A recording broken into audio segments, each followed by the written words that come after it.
Guys, welcome to the Train with Ice YouTube channel. I'm kickstarting it, New Year's resolution.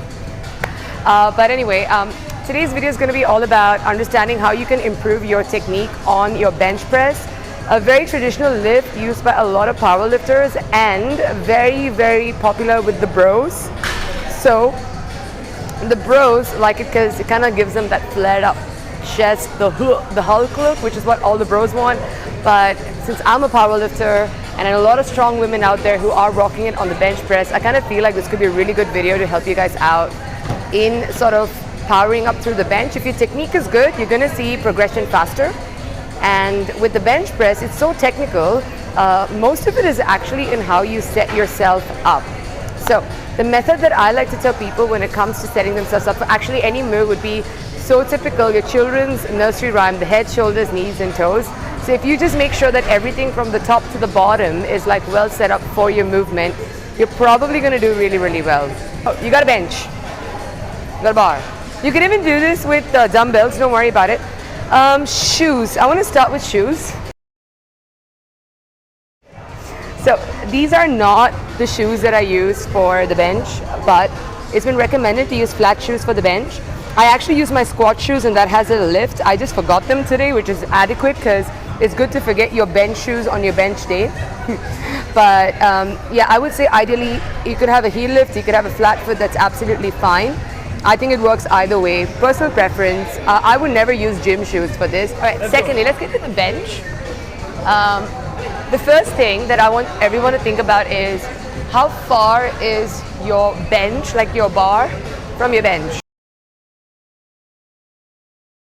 There's a lot of people, when you don't have the height of the bar in the right place, it's difficult to actually pull the bar out, or it's very difficult for you to put the bar back in. And you want to make sure that that part is sorted out before you even start. And I would always practice this during my warm-up with an empty bar so I don't look like a fool once the load gets heavier. So lying down on the bench, actually know my bench height.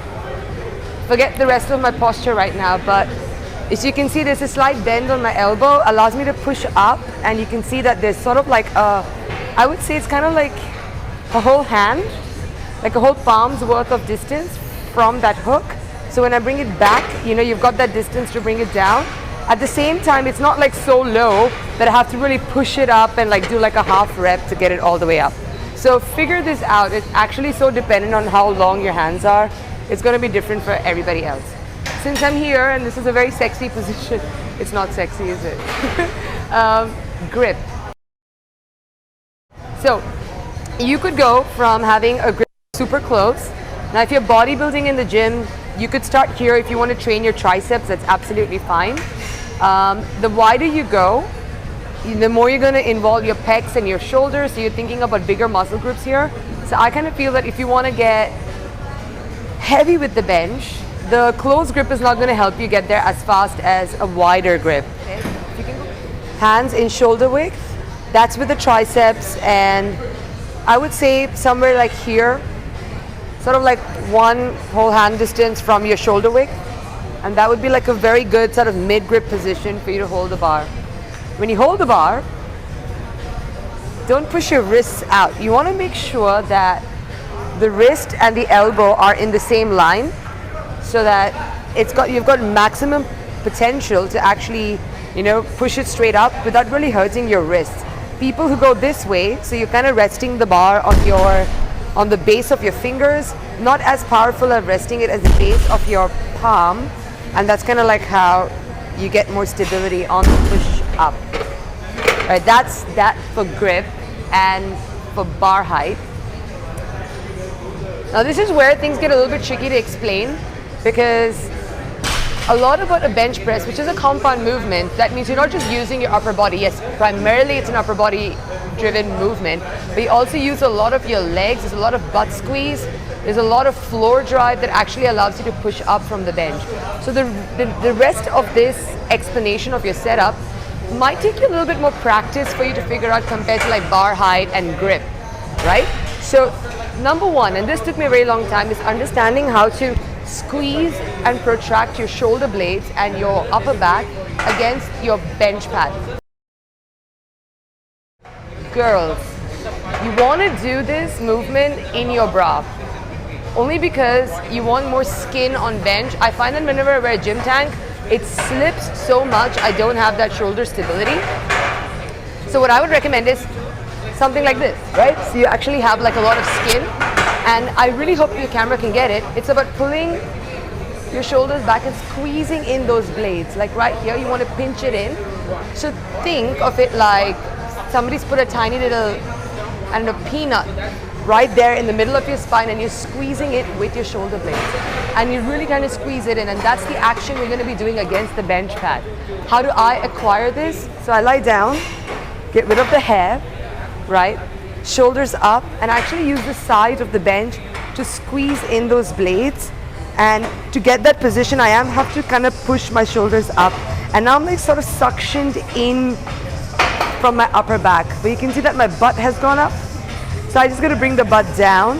And I usually always bring it down after I get the bar out. So till then, it's maximum push from the bottom. So squeeze, hold, lift, and then drop the butt down. It's so normal at this point to get that arch. A lot of people think the arch is weird.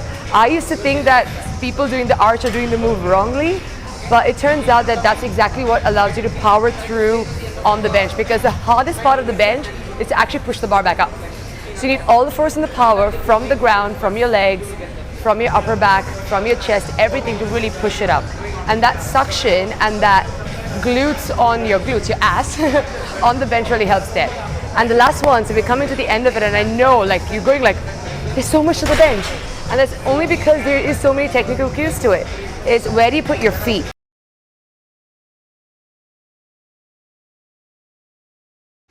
Now, I've asked a couple of powerlifters. Everybody seems to have a very different idea of where to put their feet. So I personally prefer toes out, feet wide. And that gives me maximum sort of grip on the floor and drive from the floor. Some people prefer feet pointing still a bit outside but closer to the bench.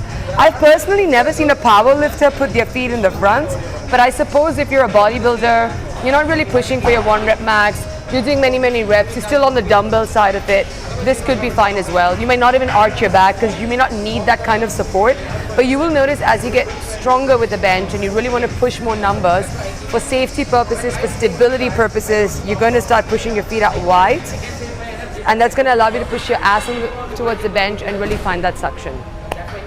It is a compound movement, so what I would suggest is once you do this setup, the next thing that we're going to be doing is execution. Right? I forgot one thing. Come down here to the front. So, very important, guys. Like, do you lie down here? Do you lie down here? How do you know where do you lie with respect to the bar? I think the best rule of thumb that I've received is your eyes in line with the bar, wherever that is. So for me, that's here, because I find that when I'm here and I lift the bar, I bring it front, and I'm able to do a bench, and then I push it back into the rack. Now if I'm here, it's going to hit that every time I do the bench press, and if I'm here, I think I can really screw my lower back if I have to really extend that much. You don't need to work out your lats that much before a bench press. And now we know everything. Feet, head, shoulders, butt, everything. So I'm going to show you a few reps just for you to see where the elbow goes on every movement and where the bar needs to touch. And I kind of feel that where the bar touches, like wherever the bar touches your body, has a lot to do with the grip. So if your grip is a bit more narrow, you're more likely to go above your chest. And if your grip is a bit wider, like where I end up going is just kind of at the nipple line, maybe a bit lower. So absolutely depends on your grip. So since I have a mid to a wide grip, you're going to see that the bar goes a bit lower, and that's absolutely fine. You want to make sure that what you're thinking every time you pull the bar towards you is you're kind of like bending the bar, right? So the more that you bend the bar, the elbows kind of come inside and down as opposed to flaring outside. And that's what's going to engage more of your chest muscles, which are so powerful when you're benching. So let's try a couple of reps, have a look at that, and that's pretty much it. So let's check this out. So lie down, squeeze, lift, grip. So at this point, the shoulders don't move anymore. Yeah, I lift the bar and I use my lats to move the bar out. When the bar gets heavier, I usually get someone to lift it for me, so then my shoulders don't move, and that keeps that suction. Now I'm going to bend the bar, pull it down, and the elbow stays in, and then we push it up. Now when you're a power lifter, that pause at the bottom is so important because our competition has the press command, and that usually comes after a small pause. But if you're a bro, you can go faster. That's absolutely fine till you feel that you're good, and then as you push the bar up, you're going to rack it back. Notice this movement is not a straight movement. It kind of starts like on the top of the range, you're sort of above the shoulders, and then when you bring it down, you kind of touch the chest, and then you push it up towards the shoulder.